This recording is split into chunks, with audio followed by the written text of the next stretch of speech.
I thought I'd make a quick video on the ACS flush lever. This actually isn't the first video I've done because I've had different iterations of it. This is the current iteration of the flush lever, and it's much more integrated. It's finished in polished steel, not brass and steel. I think there's only one other machine with the old style flush lever. The new lever's better because I think it integrates better. It looks better. It replaces a lot of the mechanism around here with its own piece. So it's one integrated polished piece, which is great. It has, you can see, an Allen bolt at the back there, and there's a Teflon slide here that can move up and down to change when this valve opens. So it can either open earlier when you just start moving the lever or a bit later. Now, the hope was, well, it's worked in as much as when I pull the lever down now with the safety system, I get the sort of normal pressure you develop from the group because it starts the group fill earlier, as it should. So that's great. I don't have to precharge, and I could precharge to get a slightly higher pressure. What it hasn't done, it hasn't allowed me to vary the pressure because there's simply not enough range of movement on this Teflon slider. Now here's a group sleeve. This is the stainless sleeve inside this group. So give you a double chamber. That's how the pressure gauge can read pressure, because it doesn't go into, it sits in between the wall and this here. Now this sleeve has a hole at the bottom where the water comes in and the piston seal is just above the hole. This means that the piston seal doesn't pass this port, and there's 3 of them. They're a little bit larger because this is an earlier version of the safety sleeve. And because the piston seal doesn't pass the port, you don't get the nibbling of the edge of the seal, so it lasts longer. You also don't get water washout past the seal. Now, in a lot of these groups, which haven't had this change, and many of them haven't, the port is up here. So when you start moving the piston, the seal experiences water washing out around the seal when this opens, and the piston has to travel about this far before it opens. That's why the valve timing is delayed, because they didn't want it opening too early. And then it passes this port and you get the nibbling on the seal. Now, the valve timing wasn't so much a problem because obviously the port was higher up. You wanted the piston to move to try and pass or come very close to that port before you open the water to minimize the washout. But now the port is down here, has been for many years on this group due to the modification that was made. The actual timing of the water valve never changed. That didn't really affect too much because it just meant that you lost some volume, some sweat volume. So in other words, how much water you could get out, and a little bit of maximum pressure. No one worried too much about it. The effect was small. When you put the safety system in, the effect gets a bit larger. So without that slider, opening it earlier, you'll get a sort of 9-ish bar shot, maybe 9.5, and with the slider you'll get up to 11 when you open the port as soon as the piston starts moving. So here, when I move that Teflon piece up, it doesn't delay the port opening enough. It delays it, but not enough to have a significant effect. So this is great because it's well integrated. It's great because you don't have to precharge to get the higher pressure. You can precharge a bit to get a slightly higher pressure, but that slider doesn't have enough motion. So I don't want these handles moved, but the idea is going to be to extend this piece up the back. But of course you're limited on how far you can go before you impinge on the lever. Yeah, so it's going to be a very delicate balancing act to get this maybe up a couple of centimeters, might be enough, and then you should be able to adjust the slider to get a low pressure shot or a high pressure shot. I've set mine for the sort of higher pressure shot because I prefer that anyway. But like I say, it's much better integrated. It looks a lot better. certainly works, and you'll probably have seen some of my shots using this flush lever. So that's the principle behind it. If we can get variable pressure from elongating that slider, I think that's fantastic. If we can't, I still think this is a major benefit, because you can flush to clean your group, which is great. You don't need much water, you don't need to pull the lever. You can also you can actually press that to fill the group with a little bit of water. You don't have to let the pressure rise, but you can. And then you can just leave it for a bloom phase before you pull the lever and apply your normal pre-infusion time and shot time. So it's got multiple functions. Personally, I use it to flush the group. I flush it into this plastic tray, and then I wash my puck screen with it. So that's a quick overview on the ACS lever flush system and why it was done. So I just made the flush lever video, and I thought to myself, well, I want a coffee, 14 grams with coffee beans. I thought I might as well make a coffee while I'm down here. Let's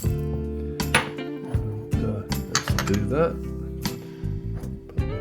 Don't want to grind without the grind cup. Having to do this all with one hand, so it's a little bit awkward. And let's see how this comes out. Get one of these on there.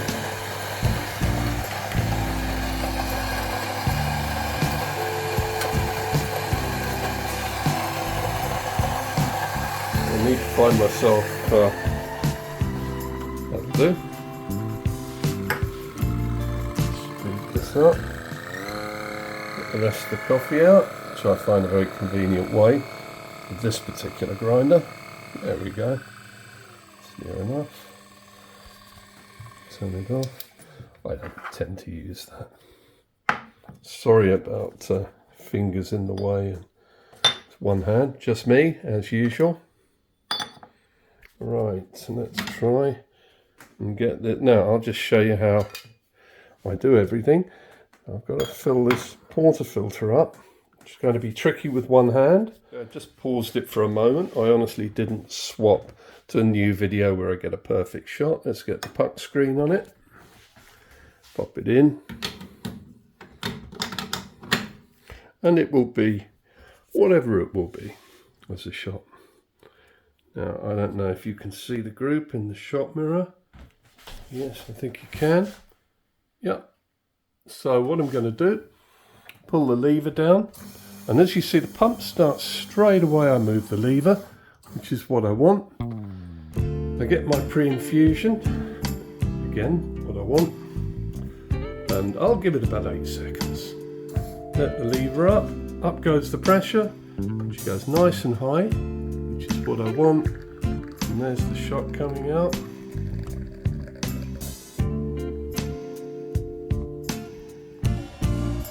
Now, for some reason, as the coffee has aged, obviously it's a little more tricky to get a shot. This coffee's 10-12 weeks old. It still produces a pretty good shot. There's the release. And here are my timings.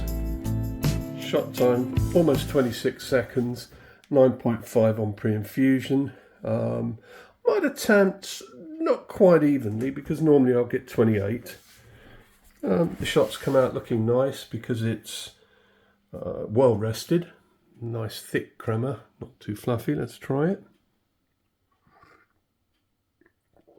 Yeah, I mean, that's good. You just get a remarkable shot from lever machines. I don't know why, it's the technology, just seems to produce a great shot. Especially the La San Marco style groups.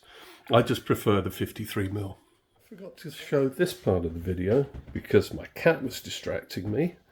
One of the reasons I like this system so much, and the fact that the auto venting was producing wet pucks, but if you start learning how to use the system, it actually works quite conveniently. So the valve is closed because that's not flashing, the vent valve. If I pull the puck out, yeah, there's a little bit of liquid on it, on the top of the screen, because I use a sintered screen. However, it doesn't matter because now I get a sponge, I just turn it over, the sponge absorbs any liquid, which is predominantly on top of this sintered screen, and I just lift.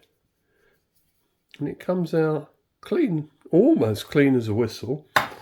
I use a 1.7mm sintered screen, as I've said probably before countless times.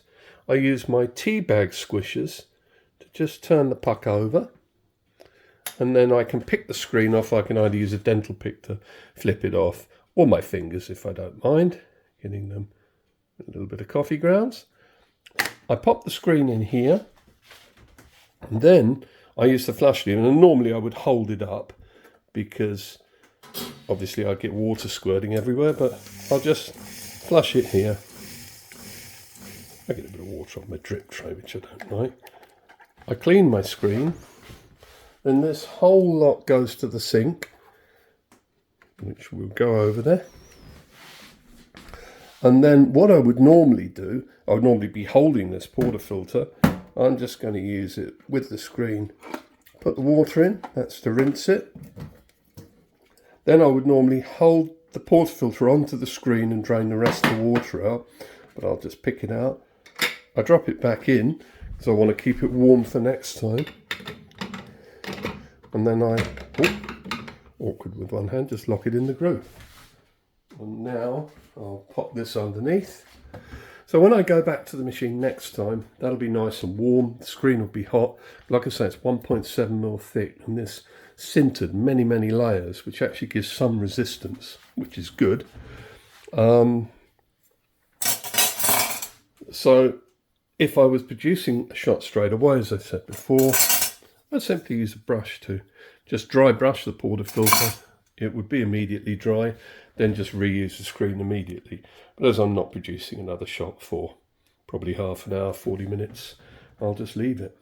Oh, and the puck, what I do now, I don't use the knockbox as a knockbox.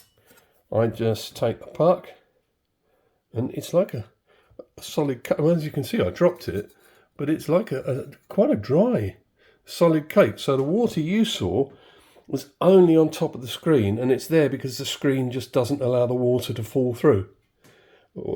There we go, unless it's under pressure. Now I just drop them now into my knockbox, and these are pretty clean, as you can see. I dropped it. Must have been pretty dry and solid, otherwise it would have fallen apart. And then this sponge, I just give a rinse out every now and again. I keep it like slightly damp because I find sometimes I can wobble the portafilter around and the screen will actually just slide off to one side. Keep my fingers cleaner. I didn't try that this time.